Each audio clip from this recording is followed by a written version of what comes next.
Hi, my name is Gerhard Schwantner. Welcome to Selling Power TV.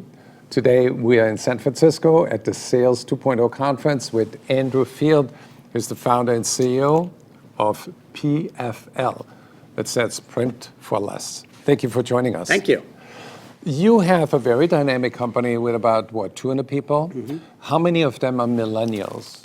Probably a solid half of them. Wow, you're very courageous. Yeah. The question is, how do you manage millennials? You know, it's a lot of fun. Millennials, I think, really buy into the whole mastery, autonomy, and purpose thing that Dan Pink talks about, that you and I have talked about. And so it's very important that they understand their role in the larger thing. And at our company, we talk a lot about our values. We talk a lot about the fact that we're trying to build a really great place to work in a great place to live. So we're 50 miles north of Yellowstone National Park, about a mile from the longest undammed river in the 48 lower states. And people want to recreate, and then in their work, they want to work hard and get out. But while there, they want to know that they're making a difference.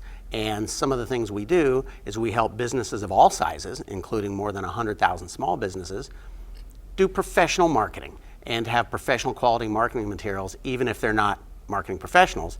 We try to make it easy for them. And we also, in our marketing and sales technology offerings, have the ability to make the world a less spammy place, because we can help marketers engage in a more meaningful way, in a more direct way with their prospects, with the right message to the right person at the right time. So if I ask 2 or 3 millennials in your company, how would they describe the culture? Well, there's 2 of them out at our booth, so after this we can go get some more caramels and go chat with them. I think they would describe it as hardworking and fun-loving. So people can bring their dogs to work. We have an on-site child care. There's a lot of laughing and beer on Fridays and that sort of thing. But in between, people are really working. It's heads down. There really aren't any slackers. So you asked about managing millennials. Of course, we can't brand an entire generation with a stereotype.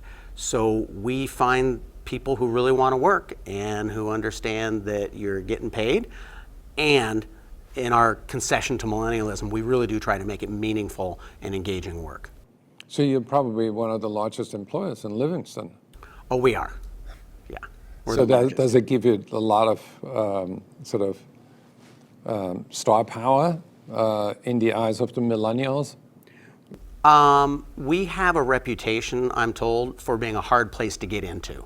So we hold a very high bar, because one of the things, and I think this is true of millennials, but probably of everybody, is your work experience is primarily driven by the work you do, the people you do it with, and who your boss is.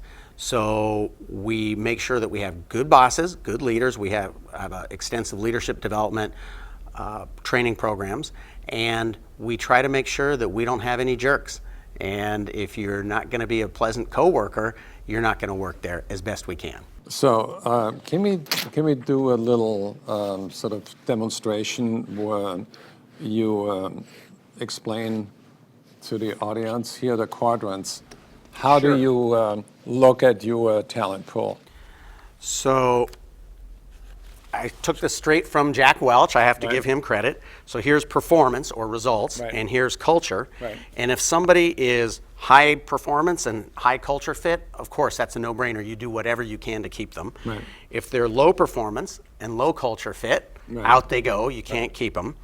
And if they're high culture fit and low performance over here, well, culture can't be taught, but performance can, so you work on their skills, you invest. And some of our best people maybe weren't the fastest out of the blocks, but they were great culture fit and they were willing to work and try hard, so we move them up here to high performance. And what Jack said is that if they're high performance and low culture fit, he said that's a tough conundrum. I don't think so. They just can't stay, because even when you worry about losing a high producer, the collateral damage that they do if they're a bad culture fit to the people around them is costing you more than what they're producing. They create a lot of friction. A lot of friction. So give me an example of somebody, without naming names, where you had to make that hard choice. We had somebody who, we had a little sales contest, and of course we don't pay on commissions. We had a little sales contest, And every time you got a new customer, you got to put your number in, and there was a drawing for a $1,000 TV. And we had a guy who was a good producer, and he had by far the most new customers, and he won the TV. And then a couple of his coworkers said, we think there's something suspicious about what he's doing. He was coming in and taking raw inbounds who had placed an order by themselves without ever contacting us first, which is a minority of our customers. He was making it like he had sourced that lead, and so he was getting credit for conversions that weren't his. There's no second chance on that one.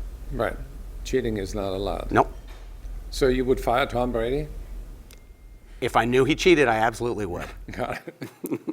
If you'd like to get more information on the company, there are two websites. One is PFL.com, printing for less, and the other is swagiq.com. Awesome. Thank you. Thank you.